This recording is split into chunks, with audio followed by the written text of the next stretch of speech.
Dunia modifikasi mobil adalah sesuatu yang sangat bebas dan menarik. Mau yang kayak gimana bentuknya pun oke aja jika kalian suka dengan modifikasi tersebut. Namun dunia modifikasi walaupun memang bebas banget dan gak terkubu-kubu, misalnya mobil SUV mau dijadiin balap ya sah-sah aja, mobil SUV mau diceperin sah-sah aja, mobil SUV mau dijadiin off-road sekalian ya sah-sah aja juga. Namun tetap aja ada batasan-batasan yang ada, bahkan batasan ini bukanlah sesuatu yang berlebihan seperti lampu door mobilnya pesulap merah. Dan batasan terkecilnya adalah emblem dan stiker. Please lah, jangan sampai begini banget. Atau kayak gini. Ya kalau udah begini, masih jauh lebih mending lampu door deh daripada stiker kayak gini. Kenapa? Ya karena dengan stiker dan emblem yang salah, modifikasi kalian bukannya jadi keren, malah jadi richer atau racer atau rise. Apa itu richer? Ya saya di sini sebutnya richer aja ya. Richer sebenarnya merupakan istilah yang awalnya plesetan dari kata racer. Istilah ini digunakan dalam budaya otomotif untuk merujuk pada mobil yang telah dimodifikasi dengan berbagai perubahan kosmetik yang cenderung berlebihan atau tidak seimbang. Istilah ini biasanya digunakan dengan konotasi negatif dan dapat dianggap sebagai sindiran terhadap modifikasi yang dianggap berlebihan atau kurang estetik. Selain itu, istilah ini juga mengacu pada jenis aliran modifikasi yang ingin menyerupai mobil dengan tema balap jalanan, sehingga memberikan kesan unik tersendiri yang nggak bisa ditemui pada aliran lain. Kemudian istilah richer sendiri juga bisa dipahami sebagai akronim dari Race Inspired Cosmetic Enhancement, yang artinya adalah aliran modifikasi kosmetik dari mobil yang terinspirasi dari mobil balap jalanan yang ada di dunia, mulai dari penggantian knalpot, aksesoris air scoop, sayap belakang, modifikasi pintu, body kit, hingga stiker bergaya mobil balap yang penuh sponsor. Dan akronim lain yang juga sering dijadikan acuan adalah Radically Amateur Car Enthusiast, yang merujuk pada pegiat modifikasi mobil dengan attitude kekanak-kanakan. Jadi biasanya richer model begini selalu menerima informasi yang tidak selalu valid, namun selalu membesar-besarkan efek dari modifikasi fisik yang dilakukannya. Misalnya kayak body kit yang super lebay dengan lakukan aerodinamis yang nggak jelas. Kemudian selain eksteriornya, biasanya richer juga memainkan interiornya. Gimana nih interiornya si richer? Interiornya super duper racing banget. Jok entah kenapa bisa-bisanya pakai yang berwarna, dan biasanya warnanya merah terang, kulit lagi. Kemudian setelah itu tachometer di mana-mana. Mulai dari RPM, walaupun sebenarnya udah ada RPM dari bawaan mobil. Kemudian ada temperatur suhu, oke lah ini cukup penting. Selain itu mungkin tachometer speed juga digunakan. Ya buat apa ya tachometer speed juga digunakan?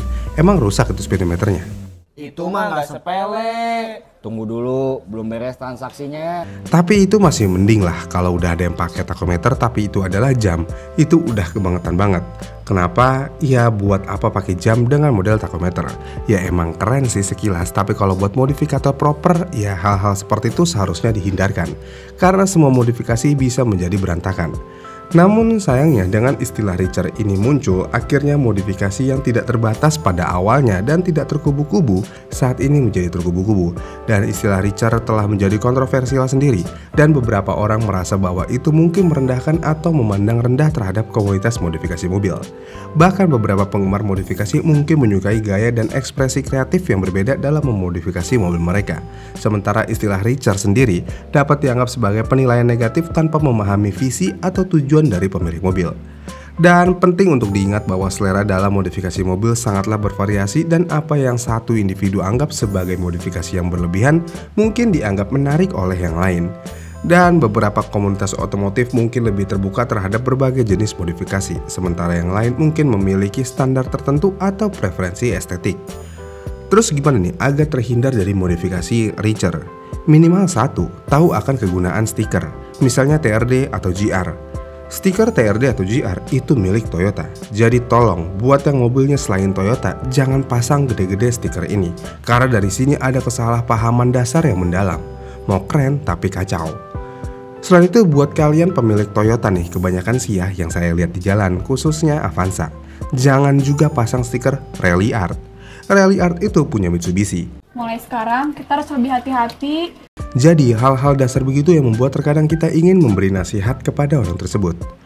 Terus gimana nih kalau orang itu suka? Jadi gini nih, ibaratnya kalian pakai handphone Samsung tapi kalian tempelin stiker Apple. Salah kodrat nggak? Salah pakai banget. Tapi kalau mereka suka apa ada masalah? Sebenarnya ya sah-sah aja, asalkan. Terus gimana nih biar proper? Gini nih, konsep modifikasi sebenarnya memiliki arti dari pengubahan, yang secara konsep adalah pengubahan dari suatu nilai benda yang memiliki fungsi tertentu menuju ke fungsi beda yang lebih baik. Jadi secara harfiah, modifikasi harus membuat mobil jadi jauh lebih baik, mau secara tampilan dan juga fungsi. Kita bahas yang Richer dulu nih. Richer biasanya suka body kit dan wing belakang yang sangat besar. Apa kegunaan wing sebenarnya? Tentu aja downforce. Apa kegunaan body kit? Ya tentu aja aerodinamis. Dengan penambahan wing yang besar dan body kit yang lebay di mobil dengan mesin standar, ini tentu aja bukannya memberikan efek yang berarti, melainkan malah memberatkan mobil. Selain itu, jangan sampai kalian memodifikasi bagian lampu yang di facelift ala-ala. Ini tuh udah parah banget, karena modifikasi sebenarnya tidak merubah apapun yang ada pada bawaan standarnya, dan salah satunya headlamp.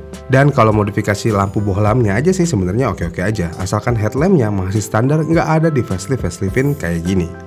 Ya intinya jangan terlalu berlebihan jika tidak ingin dikatain Richer. Terus yang proper gimana nih? Jika kalian mau modifikasi proper tapi masih mau pakai wing, sebenarnya ya sah-sah aja. Yang penting wingnya disesuaikan. Jika mobilnya mesinnya standar, hindari menggunakan wing yang sangat besar. Pakai wing yang secukupnya aja. Selain itu hindari body kit yang berlebihan. Tapi kalau masih mau pakai body kit nih gimana nih? Ya boleh aja sebenarnya, tapi body kitnya yang tambahin panjang ke bawah aja. Nggak perlu yang di wide body, nggak perlu yang diperlebar-lebar. Namun jika kalian punya Porsche 911 boleh deh dilebar-lebarin. Tapi kalau kalian mau di stance nih, ya boleh banget sih dilebar-lebarin karena emang cocok. Ya intinya yang penting enak dipandang aja. Dan sekali lagi, dengan adanya batasan Richer ini sendiri sebenarnya ada bagusnya juga. Walaupun memang jadi terkotak-kotak modifikasinya, tapi setidaknya dengan tidak menjadi Richer akan mengangkat nama modifikasi Indonesia juga. Selain itu, kalian kan kalau modifikasi itu juga ngeluarin duit kan. Dan jika dijadiin Richer sayang aja gitu, kenapa nggak dibikin proper aja sekalian. Ditambah jika dijadiin Richer dan ingin distandarin lagi, sama-sama ngeluarin duit juga. Dengan demikian, ya hindarilah pembelian body kit yang berlebihan atau apapun yang berlebihan itu, termasuk stiker yang berlebihan. Tapi untungnya sih, makin kesini Richer body kit lebar udah jarang terlihat. Paling yang masih banyak menggunakan body kit lebar ini di mobil-mobil ekstaksi. Yaitu sebenarnya dilakukan untuk daya tarik lebih, tapi kayaknya harus lebih proper deh. Mungkin akan lebih menarik dan benar-benar mirip Vios. Dan satu hal lagi, untuk tidak menjadi Richer, hindari hal-hal dasar seperti stiker yang tidak seharusnya. Kayak yang tadi sudah saya bilang, TRD di mobil non-Toyota. Selain itu, tambahan aksesoris logo Mini di beberapa mobil itu juga kalau bisa dihindari. Dan yang terakhir, hindari penambahan body kit di area headlamp. Karena dengan tambahan body kit begitu di headlamp tidak membuat mobil kalian facelift alias memiliki headlamp sipit yang menjadi keren. Gimana nih menurut kalian? Jika kalian punya pendapat lain, komen di kolom komentar di bawah ya. Dan jika kalian suka dengan video ini, kalian bisa like dan subscribe channel ini. Dan sampai jumpa di video selanjutnya.